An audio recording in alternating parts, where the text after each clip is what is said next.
there are three main interests, three main influences why I started thinking about the notion of community. And one was my personal background. And when we were talking informally a few minutes ago, Constance says you're Ukrainian. And so I was born into a Ukrainian family. Both my parents and grandparents are of Ukrainian descent. I'm a second-generation Ukrainian, and actually spent a year in the Soviet Union in 1991 until Gorbachev was held hostage and Ukraine became an independent country. So I spent a year in Ukraine dancing with a professional ensemble and playing in a violin in the orchestra. It was interesting is there are a number of Ukrainian communities in Canada, given the large immigration from Ukraine to settle Canada in the early 1900s. And I was very involved in the cultural community, particularly Ukrainian dancing, learning the violin, learning the language. What's interesting is that this organization has been around since about 1914 and has been, thriving for the last 90 years. In the last 15 years, there's been a marked decrease in membership in the Ukrainian communities, particularly in this, it's a very progressive Ukrainian community. And there was a lot of internal power dynamics happening. So while I was involved in the cultural community and doing kind of cultural directing in terms of dancing and orchestras, I was also trying to step into the leadership roles on the executive. And so the Ukrainian community, similar to other kind of communities throughout North America, a very, very famous book is Putnam's book, Bowling Alone, The Collapse of the American Community. He talks about kind of this trend in the last 20 years where communities are decreasing, and nonprofit organizations and community organizations have really seen a decrease throughout North America.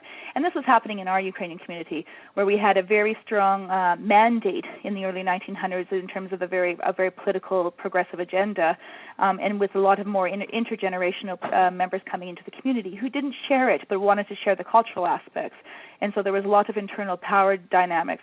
And given the pace of our lives in the last 20 years, people are unwilling to commit to the grand expectations of taking on leadership roles because their personal and their professional lives have become too overwhelming in many respects, and they're overworked. So people are reluctant to take on positions on committees and positions on memberships, to take up membership affiliations as well. So in that respect, we've seen a huge decline in the Ukrainian community and lots of power plays in the last 20 years, and so that's had a very difficult, strenuous time in this Ukrainian community. But I was very strongly identified with kind of my cultural background. That led me to the second major influence. I was hired on as a Ukrainian bilingual music teacher for elementary schools from kindergarten to grade 6 in a trilingual track school. So in this one school, we had a Ukrainian bilingual program where we taught Ukrainian to the students. We had a French immersion program, and we had an English English program. And then we all were housed underneath this one school. And what became very apparent is within these kind of three programs under this one school, there were marked differences in student achievement and in terms of cohesion in the school. And with great positional advantage, particularly to the Ukrainian students. The Ukrainian students always were at the top in terms of excelling, in terms of student achievement. And so I kind of, as I taught there as a teacher, I was thinking, well, why is this the case? Well, one of the interesting things were that the parents in the Ukrainian program were had very good social capital, had very good networks, either through the Ukrainian Catholic communities, through the Ukrainian dance schools, through the language classes held on Saturday mornings, and so forth. And what they used to do is they had they knew that they would target parents who had young children to send their children to this Ukrainian bilingual program, but they would also then start scouting, as it were, certain parents that they deemed should take on the reins of the student councils, the parent councils, the school councils. So they had a very strong kind of lobby network within the school, even prior to the children coming into the school. Also, because they had this strong network that was kind of that blurred into the larger community organizations, they had developed very strong fundraising techniques. So whereas the English program might do a bake sale or a toy, what do they call those things? Was elephant toy sales. Very kind of basic, like the cookie cutter fundraising techniques. The Ukrainian program, because they were so strong in terms of lobby programs, had casinos. So in 2 days we would raise $50,000, whereas the English program might raise $200 in their program to raise for funds for books or computers and whatnot.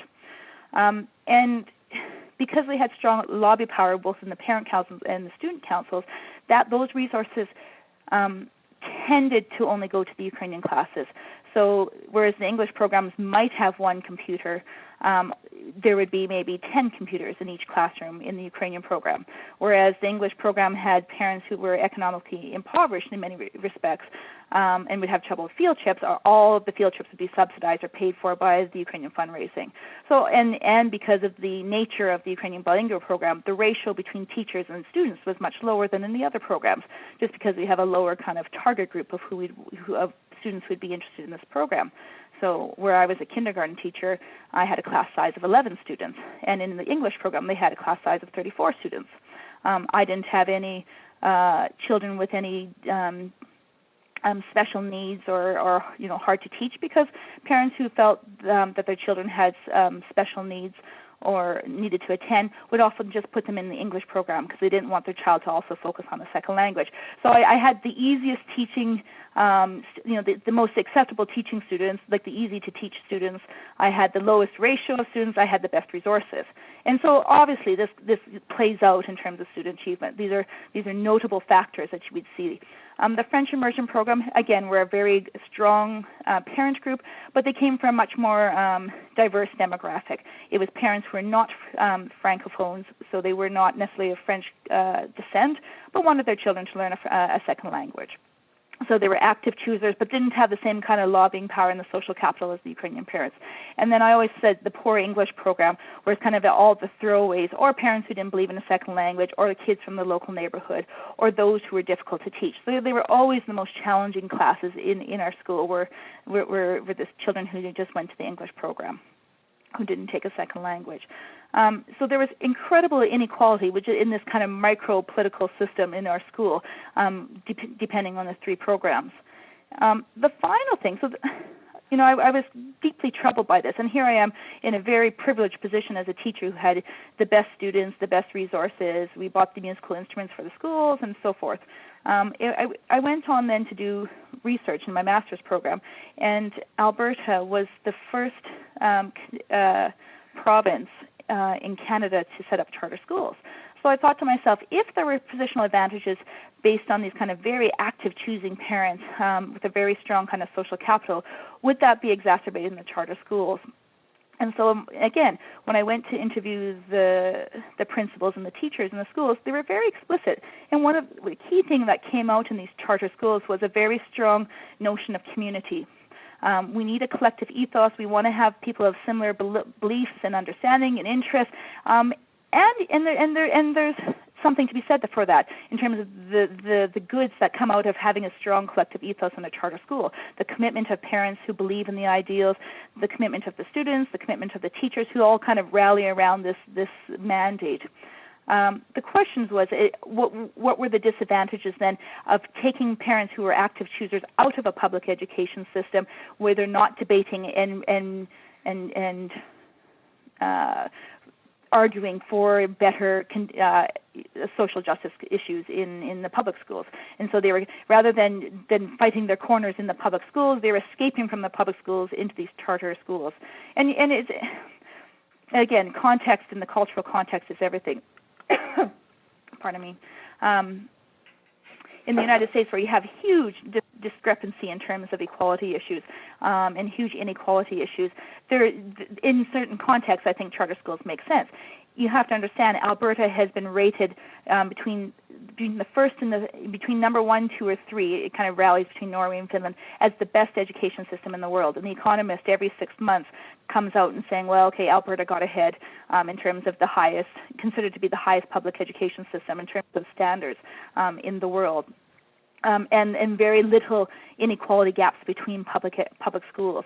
So it's very bizarre that charter schools are popping up in Alberta, given the perceived, anyways, sense of Alberta being one of the strongest, the highest educational systems in the world, competing with Norway and Finland. Dianne, you spoke about Canadian and American, but have you done much work like in Europe and the Far East, for example, China or Japan or any of the Malaysian countries, to see whether their views on community and education are similar to what you have found in America and Canada? I haven't done anything in the Middle East. I have done some work in Europe, particularly in England, because that's where I lived in the last decade. There's differences there, and they'll come up. It tends to. The notions of community in England, for instance, don't revolve as much, I won't say as much in terms of race or culture or ethnicity. In Canada, it tends to be kind of ethnicity or in culture that people rally around, where in the United States more so in terms of race. And England is really about class systems. And so where you see issues of community, there's much integration in terms of racial integration, and that was quite interesting for me when I first came. I didn't really realize the extent to which there was kind of interracial acceptance in England. Where the difference is between class. And so the historical vestiges of the class system in England is so entrenched. If you go to Oxford or Cambridge, it would be very bizarre for someone to find somebody who went to a state school. And so the issues of class is really entrenched, and so you don't see a mixing of class. And the segregation is based on one's income and wealth in England more so than in race or religion. But I haven't looked, to be fair, in terms of the Middle East and their notions of yesterday, because yesterday most of the focus was on symbolic garb, symbolic clothing. Burqas, the head,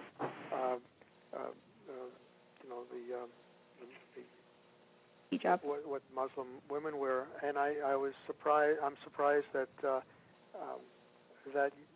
we're only looking at this continent and not the other continents for their thoughts and views on community acceptance and educational acceptance of these symbolic clothing.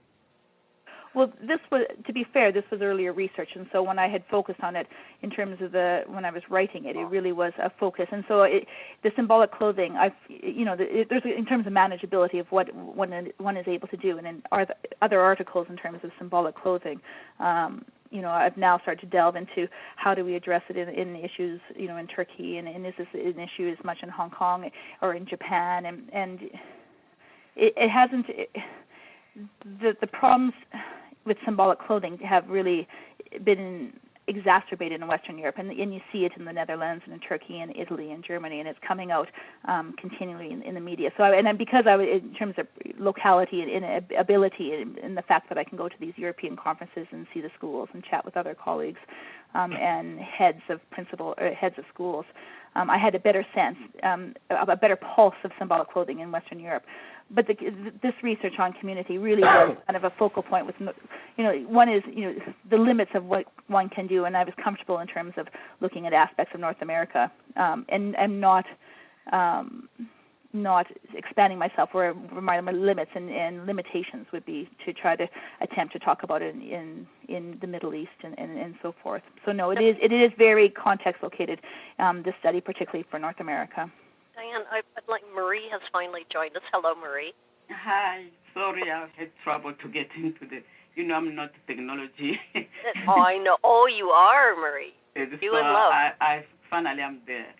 Okay, so Marie, I'm just wondering, in terms of sort of wrapping up the symbolic clothing discussions before Dianne moves into helping us look through chapters 3, 4, and 9, from your experience, your background is from the Congo, is that right? Yes. Mm-hmm. What were there uniform policies or dress code policies?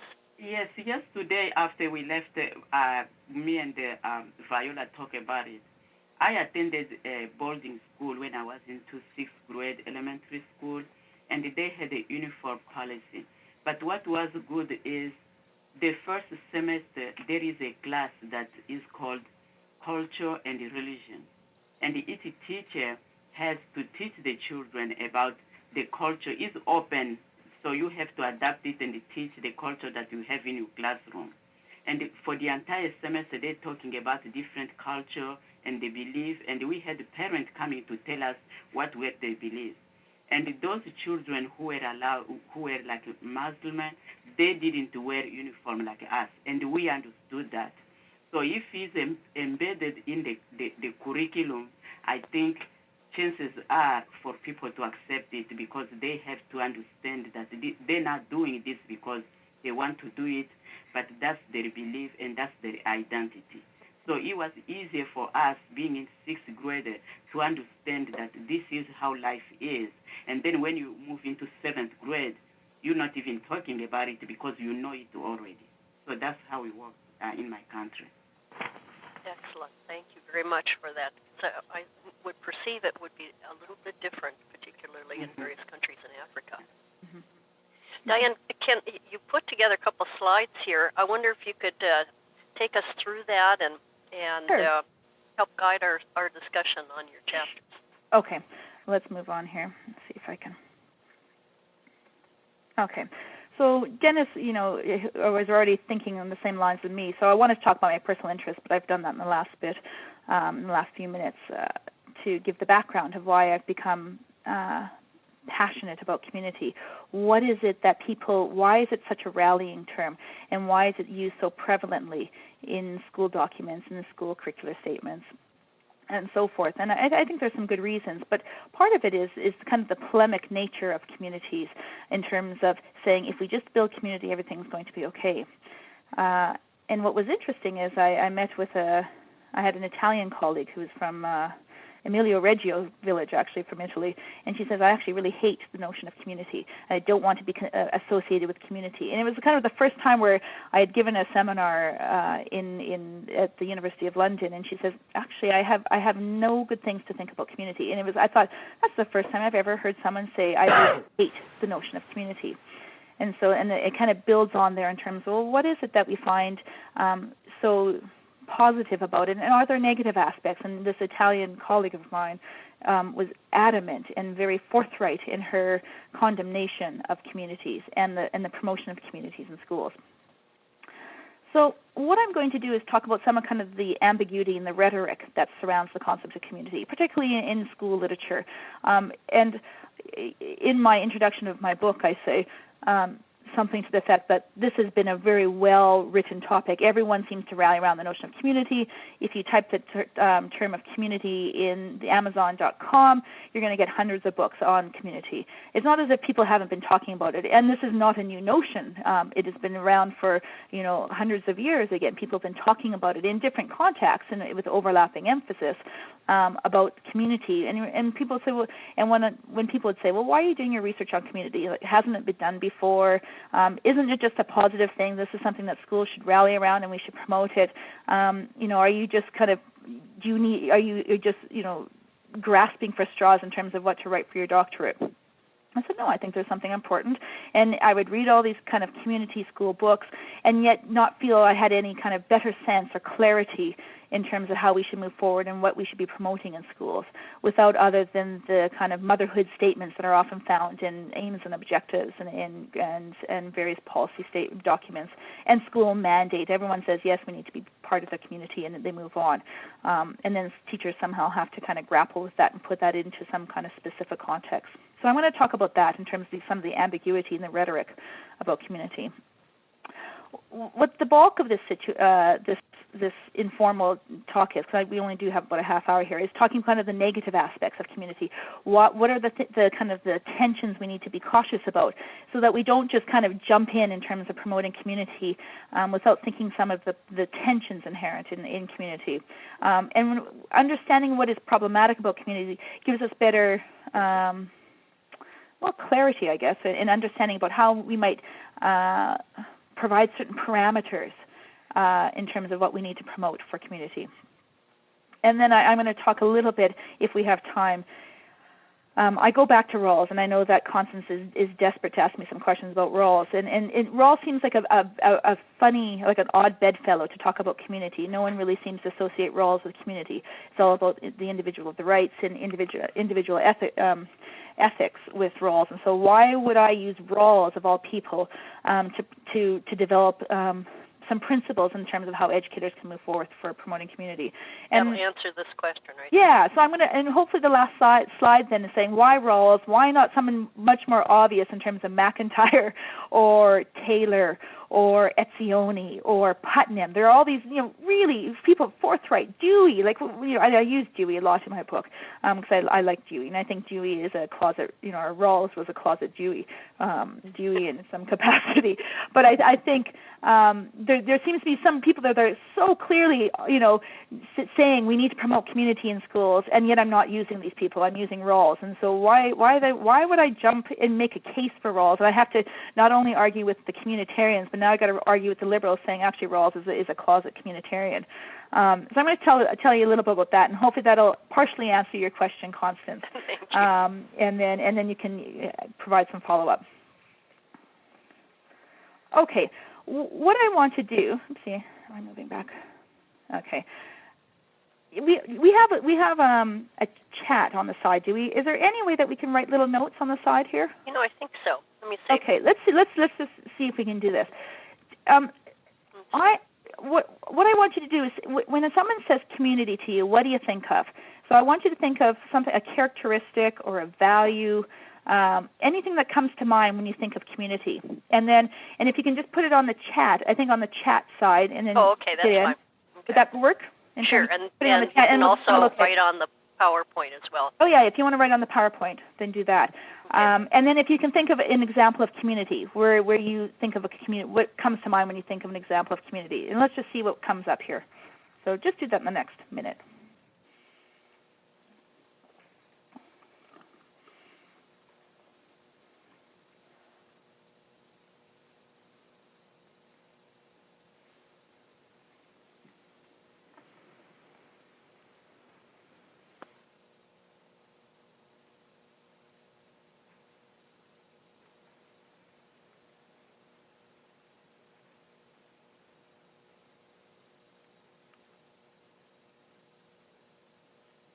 I won't test you on it, and everything will be right.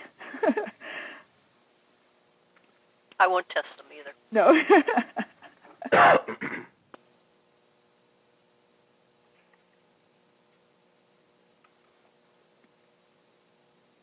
Good.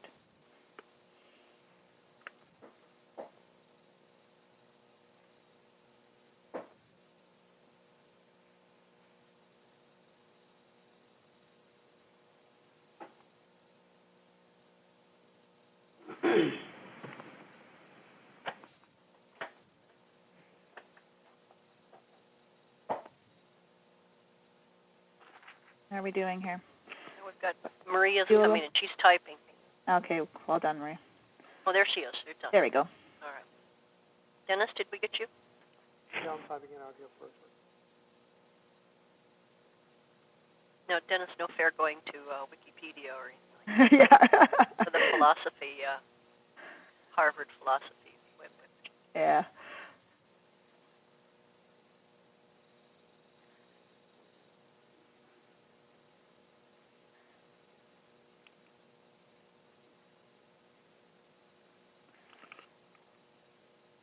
Dennis. He's gonna write his paper on it. Yeah, I know. He's looking up some old notes of his. There you go. Well, I think we'll start, and then Dennis, jump in and just click it in when you have it. But I think all of these are the very big ones, right, that we're hitting already in terms of what we think of when we think of community, like-minded, togetherness, at oneness in terms of having an essential component, what it means to be an individual as being essential to being a part of the social dependent nature, sharing the same values, right? family, like a notion of family, what it means to, being part of a community is being a part of a family. And working together, collective. Or there might be some things in terms of the collective, like lobbying interest, collective interest towards a common goal or a common aim, right? So there are all these, and that then there's lots of ways we can think of examples of community in terms of schools, the neighborhood, your religious, your cultural. You can look within groups within schools in terms of the way in which people, children associate with each other. Bizarrely, I was teaching a grade 5 class, and they had created a community based on whoever had backpacks. And it was about 2 weeks before I actually figured out that the community was based on everyone wearing a backpack. And so, yes, so here we have in Dennis here, concern with common goals, needs, and provisions for all individuals. So looking at, again, we have this kind of notion of commonality or shared interests, and that seems to be correct. What's interesting about community, when usually one of the tasks of the doctoral your course is trying to get some kind of clarity in terms of the language that you're using in your doctoral thesis, in your papers and articulation. So here I am thinking, there's something that's bugging me about community. I was really in a part of a really strong cultural community in the Ukrainian community, and yet when I went into the schools, somehow I was getting less positive about the community because of the problems that were happening between the three programs. I thought, if this is what community is, I've had it, and all the internal dynamics. So here I am, a doctoral student, and I'm trying to figure out, well, what do we mean by community? There are over about 500, not definitions, but aspects and characteristics of community that come out. And so when you start coming to play, and there's different emphases in terms of how you want to take up community. And I'm not going to go through all 500 today, nor do I in my book, because that would be painful. Here are some of the kind of things that come out when we think about community. Something about an obligation, a commitment to each other and being together. There's the descriptive elements, the aspects of belonging and the shared cultural and ethnic and values.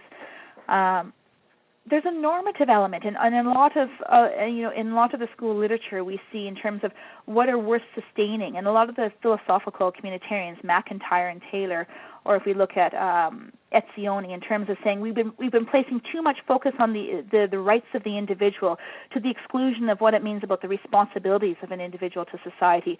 What does it mean to be socially dependent? What does it mean to the necessary dispositions, the necessary commitments we require in order to have a stable society? And that involves having a very strong understanding and being a part of community. And so there's kind of these normative elements, and partly with the Etzioni, the political communitarians, they have this kind of political notion that we need to move up, develop through communities and grassroots movements. A lot of the feminist writers, like Iris Marion Young, Chantal Mouffe, talk about kind of the reasons that community are so powerful is that we lobby around and we have a collective voice to movement. So the civil rights movement, the women's suffragette movement, there are ways in which to move and progress certain ideals and aims in society by being as part of a collective. Then we have kind of some of the feminist liberals who say, yes, community is important, but in many cases, historically, communities have been problematic because it undermines those who are dependent, particularly those who are women and children, and I'll talk about that later, in terms of the oppression that happens in community. And so we've seen a lot of literature based around the problems with community, particularly for women and children in communities, and so a lot of the feminist liberal literature focuses on that. The rhetoric here in communities is shocking, and that's where people can make the publishing industry just has a heyday with this in terms of all the Constance said, and I'm flattered that she found my book to be useful, but there is an incredible amount of books on community, developing community in schools, communities as learners. There are all of these different books that are out there, all trying to find the answer in terms of how to promote community.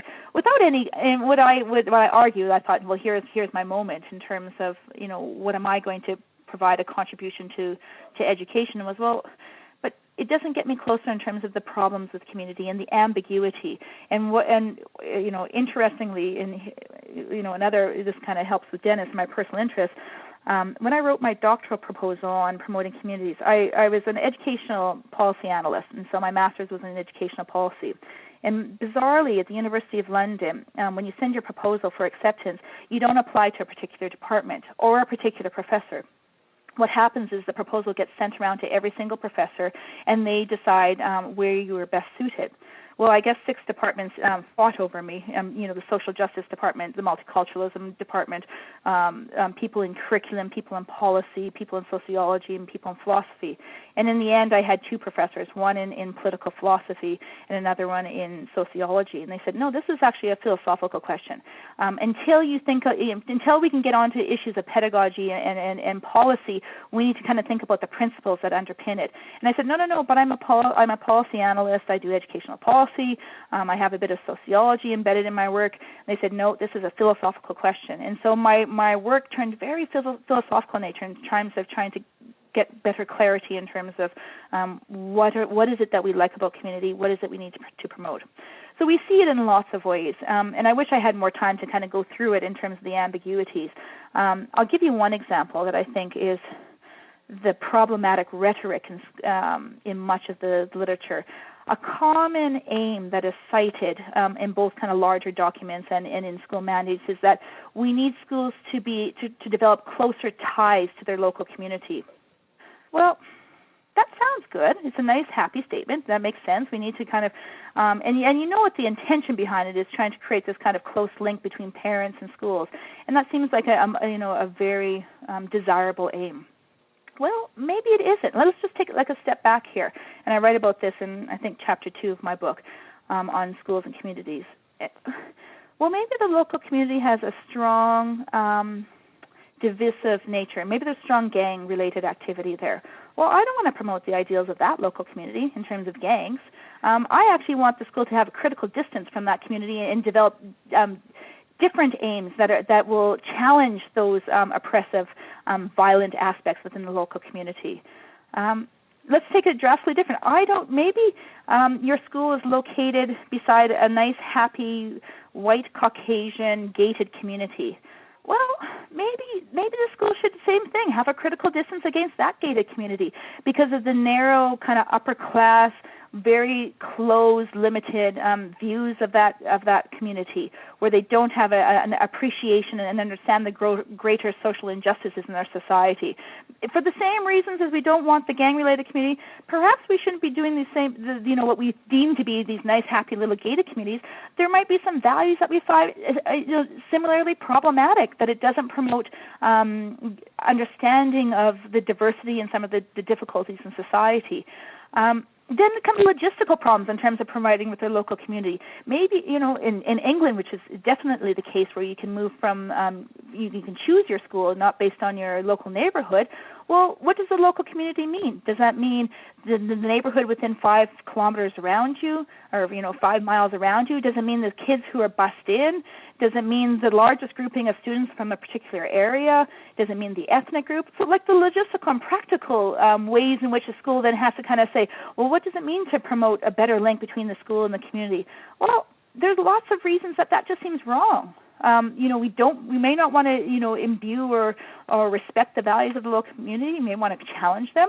We don't know what the local community consists of and how we're going to make those choices. So so it's a commonly used kind of rhetorical device saying we're going to create these closer links without any kind of thoughtful idea of what that means if we're going to implement it in terms of the daily practice in schools. Dianne, I got a question from Dennis for you. Yep, go ahead. You mentioned something in Chapter 9 that intrigued me. We're talking about prescribed curricula that does not prohibit teachers from being flexible. And yet, in this country with No Child Left Behind, I get the feeling from most teachers, and I don't teach on a lower level. I get the impression that you're not given that flexibility.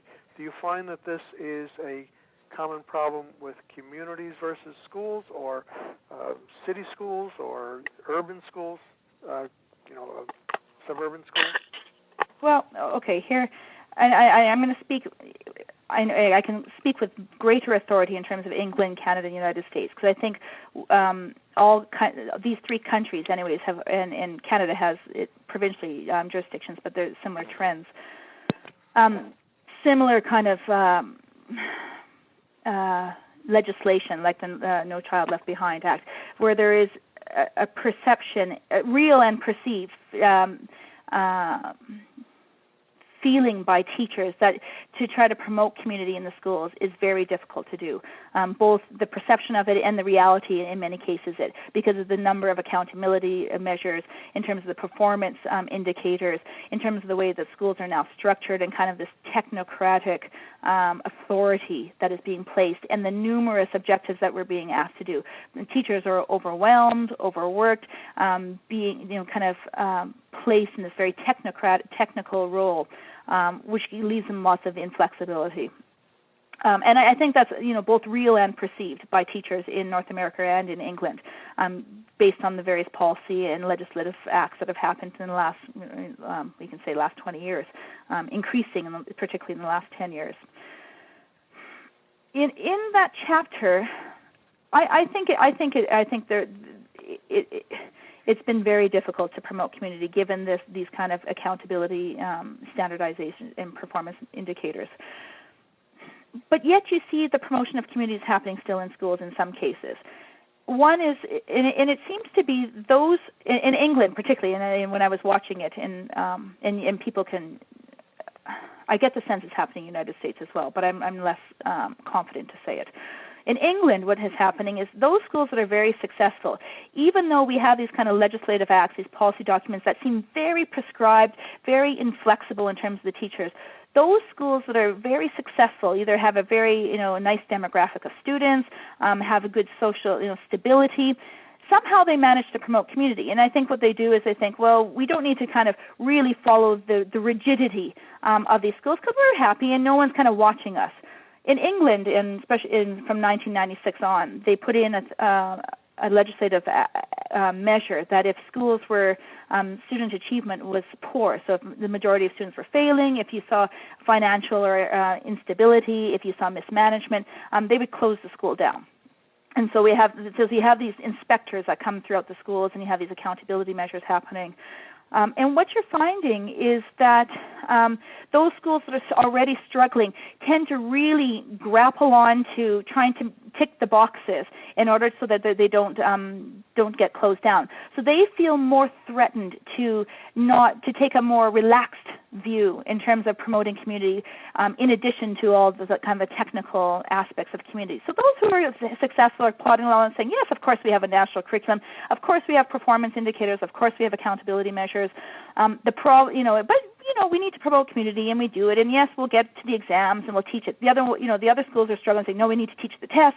We're in fear of closing down. We got these problems, and I find it's a vicious cycle. Those who have the fear and have kind of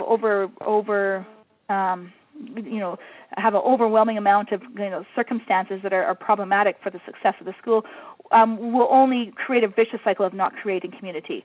So it depends on the success of the school. It depends on the level of prescription, which will create some inflexibility. And it depends on terms of the ways in which teachers and schools have taken up a lot of the dogmatic kind of top-down legislative acts that are coming across in North America and England. Did that answer your question, Dennis? Yes, it does. Okay. I mean, when you speak of real or perceived, do you really think that these are non-real problems that teachers are fabricating? I think context is everything, right? Real and perceived. Yeah, I think in particularly in very impoverished settings, I think it's very real. I think those are very real concerns of teachers. I think in circumstances, particularly where schools are flourishing, the sense of that there's a panic. There might be a perception of it, but I don't get the sense that it's insurmountable to promote the ideals of community. And I think they don't feel it as well. So I think this is where my philosophy had. I think a lot of the work, and I went to institute as Stephen Ball and Sharon Gewirtz. They're very kind of strong, and they're in the same kind of tradition and perspectives as Michael Apple. So they have very strong claims being made about education policy and practice. I have sympathy with them. I think sometimes their claims are too grand. I think they're too generalized. And I think in specific, we need to be cautious in terms of some of the writing that's being done. There's what I consider sometimes sloppiness in terms of the claims that are being made in sociology and policy. I think in many cases that is the case. I don't think we can make a gross generalization that is often portrayed in some of these books about some of the educational policy and practices. I think in many cases it's the case. It's not. I don't think it's always the case. Thank you. Okay. This is the part I think is the interesting part, and this is where I'll focus. I can see I'm going to run out of time, but let's talk about the negative parts. I think there are three major concerns about promoting communities that we need to be cautious. And I can't remember if it was RC or, yes, somebody asked me, one of the men asked me about, uniform policies and the collective ethos. And I can't remember who it was. It was near the end of the question and answer period. Might have been Jorge. Yeah, I was thinking it was either RC or Jorge. Yeah. But he was talking about the collective ethos and what do we think about when we talk about promoting the common good. And that's there's lots of literature in terms of the concerns about what we deem to be the collective good or common good, and when it excludes and marginalizes certain people. Well, okay. The first one that I think we need to be cautious about is internal norms and practices that infringe on individuals. Within a pluralist society, there are many communities that we allow under the aspect of toleration and acceptance and respect. And so we allow for lots of diversity in communities. The problem with, especially a lot of the feminist literature, so Amy Gutman, Martha Nussbaum, Susan Okin, Muller-Okin, have all kind of talked about this, saying many of the community practices, the collective or the common good, has been at the expense of women and children. And so we need to kind of focus on, it's fine to have kind of collective community practices, but we need to always take in the primacy of rights of the individual. And lots of people saying, oh, that's just your Western notion, and maybe they've just kind of agreed to the ideals. They believe in the collective aims of the group, and they're willing to that's part of the rituals and traditions of that custom. And who am I to say, Dianne Gereluk, to go into community saying, no, actually you're being oppressed. If that's what they want to do, that's what they want to do.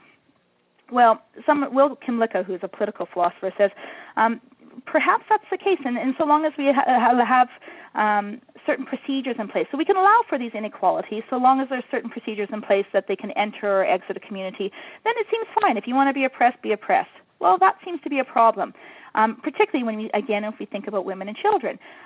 There are significant difficulties for women to exit a community. There is financial problems. The economic status of that woman will always go down. The social isolation of leaving a community. The dependency of children based on their parents to leave the community is insurmountable. So we can't just have this kind of simple thing. Well, so long as we have ways in which people can leave the community, if there's oppression in that community, then who the hell am I to say that if that's right or wrong? Some people say, well, maybe they don't feel oppressed. Maybe as long as they understand that they're not getting oppressed, and this is the hierarchical tradition of that community, perhaps that's fine.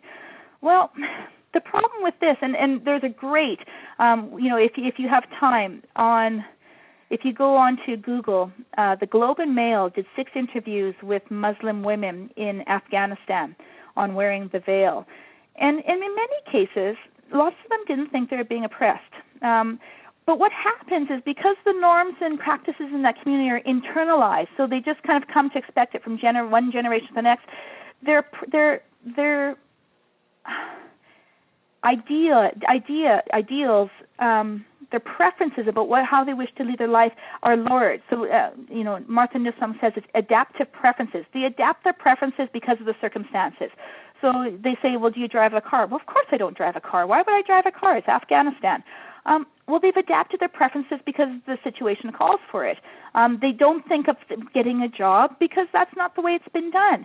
well, that's still oppressive, even if they've internalized the norms and the practices, because they don't think outside of the box to think that they could do this. They can't understand or revise their conception of what might be out there that's not part of their community, and that seems to be a problem. And I don't.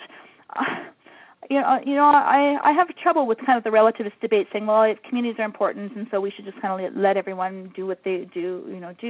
No, if there is a basic minimum threshold of rights. The decency and dignity and respect of an individual should be upheld.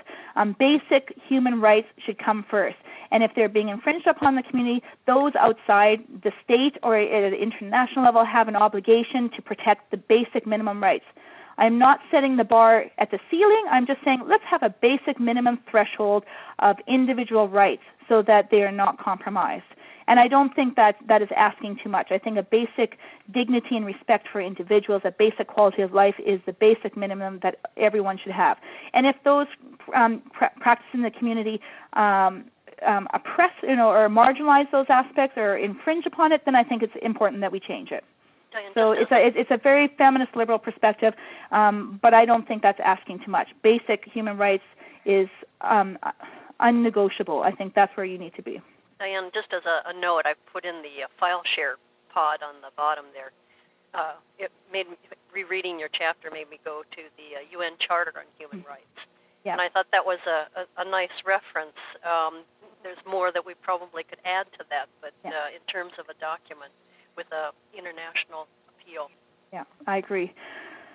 Okay, well, let's go to point number 2. There are lots of communities that are exclusive, and then it makes sense for some communities to be exclusive because the nature of the community requires, the survival of their community requires that they're exclusive to nature, and we can think of many instances where exclusive communities are fine, and particularly within in a pluralist society, in a multicultural society. Orthodox Judaism, the French-Canadian community in Quebec, where they have a strong English-speaking united neighbors to the south and east and west of them. Everyone speaks English around them, so they have certain protections in which to try to keep the survival of the French community in Quebec. Fraternities, sororities, Boy Scouts are exclusive because they don't allow girls. Girl Guides are exclusive because they don't allow boys. So there's lots of exclusive communities out there, and we find at the minimum we'll tolerate them because that's what we do in a plural society. We're not heavy-handed. The problem is when the exclusivity becomes discriminatory, so that by the way in which the membership is situated, it actually will inhibit the present or future opportunities of someone else, a non-member of that community. So there's been lots of debates, lots of court cases in the United States about men's lodges, so that when many of the business deals are happening, it was all mainly done in the business lodges, and so women who are in the same in the same career would have a great disadvantage in terms of closing the deals because all the deals were done in the cigar rooms of these men's lodges. So that seems to be a consideration where it becomes discriminatory. And the last one is kind of dominant community practices towards non-members. So obviously the extreme examples are gang-related. So where you're not a non-member, you're going to have it infringes on the rights of others, non-members. The Black Panthers, IRA. Now, what's interesting here is, again, we go back to Quebec. They put in legislation saying anyone who immigrates to Quebec must send their children to French-speaking schools, whether you speak English or French. So if you immigrate to Quebec from a different country, let's say England, you must send your child to a French school. And that was in terms of protecting the survival of the French community in Quebec. Yet you can see here the dominant practices. So the dominant community, the French community, is infringing on those of non-members, and we have to decide, to what extent is it worth keeping the survival of the French community, and what does that do in terms of the infringement of people who are non-French speaking, so people who come from England and go to Quebec. So we have these, and I think those are problematic. I'm not going to spend a lot of time on this next slide, and I do that in chapter, I want to say 4 or 5. 4, you read it. 4. 4. But I think these are the reasons why I say, and like going back to the last chapter, in chapter 3, and I make a case, there's lots of postmoderns saying, no, there's so many kind of authoritarian and hierarchical reasons for why we shouldn't promote community, and they just say, forget the notion. I'm not willing to give up on the notion of community. I think there's lots of reasons, and I think this list here provides reasons why I think community is helpful. And again, you know, a lot of this has kind of remnants of Dewey, because Dewey says schools are the kind of the social medium between the local family and the community to the larger. Schools should be representative of the larger society, and so we need to provide that medium that exposes them. Again, it ties into my lecture yesterday. Exposes them to the alternative lifestyles, building not just in your insular community, but making networks to other communities and making connections and learning the dispositions about how to be part of a larger political community.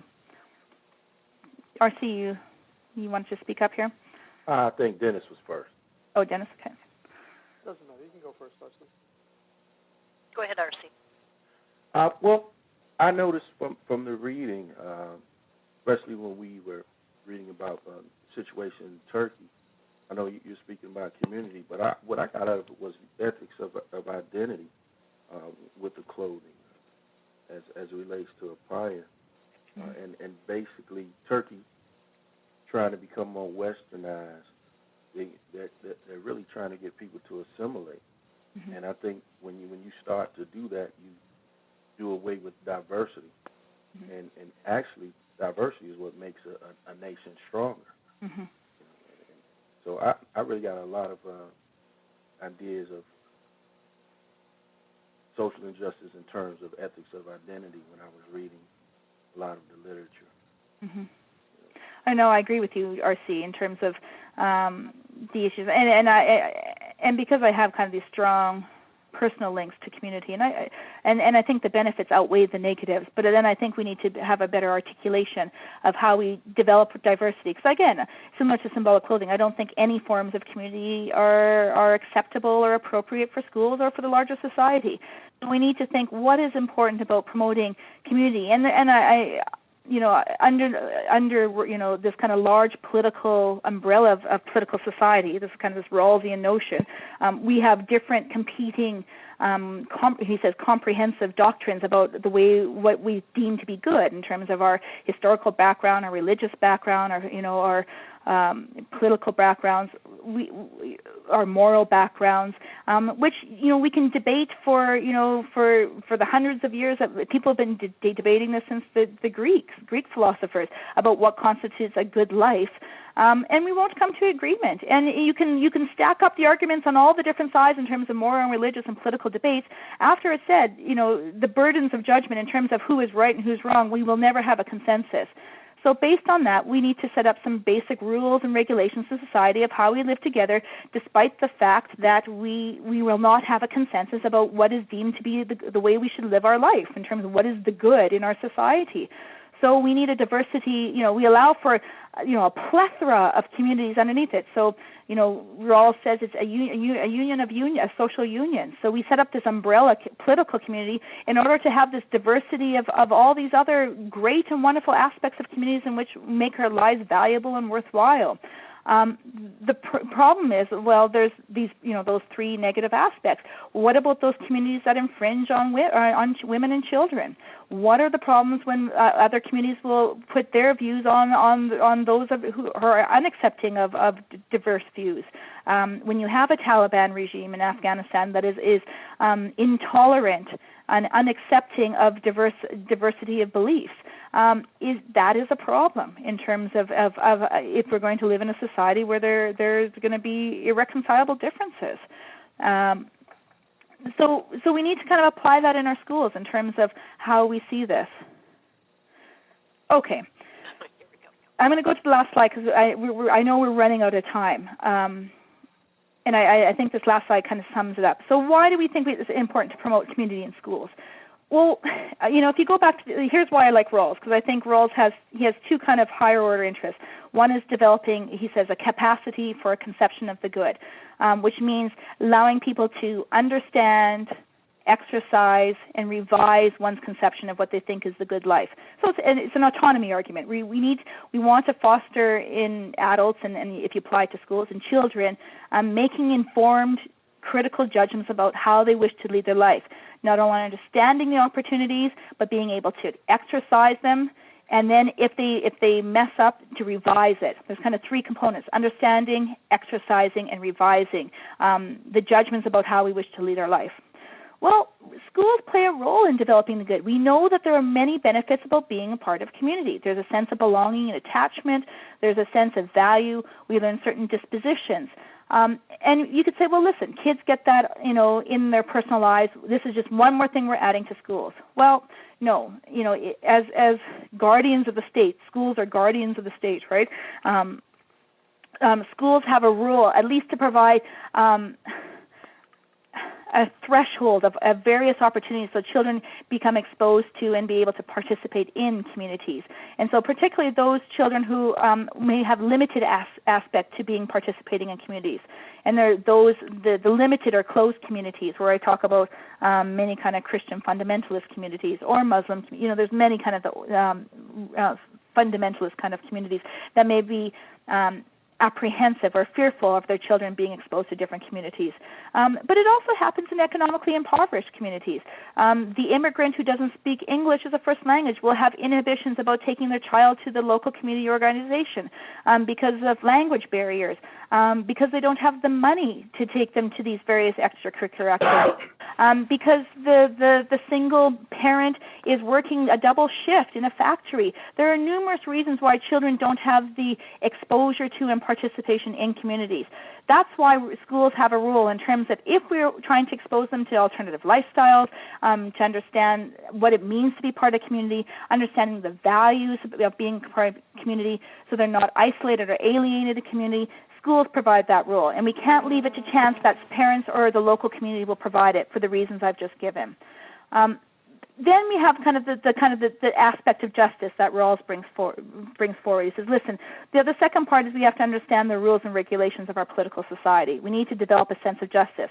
So again, he has the kind of a similar thing. We need to understand, exercise, and revise kind of the ways in which the dispositions that regulate our society. And we need to understand how we become part of that society, the ways in which to debate. And he has, very strong aspects of reciprocity in terms of understanding that, that not only what I do will affect the other person, but, we have this kind of reciprocal relationship and understanding these dispositions. Well, again, we can't leave that to chance. We need to have a very strong kind of political agenda and communities. You don't do that through informal daily interaction, or it's a very superficial way in which to develop these aspects of developing kind of these politically active, engaged citizens. We need to have sustained relationships, understanding what it means when we have to deal with compromise and debate and deliberation, and what it means where you might have to give and take. And that's learned through being a part of community. It's not through kind of these one-off daily interactions.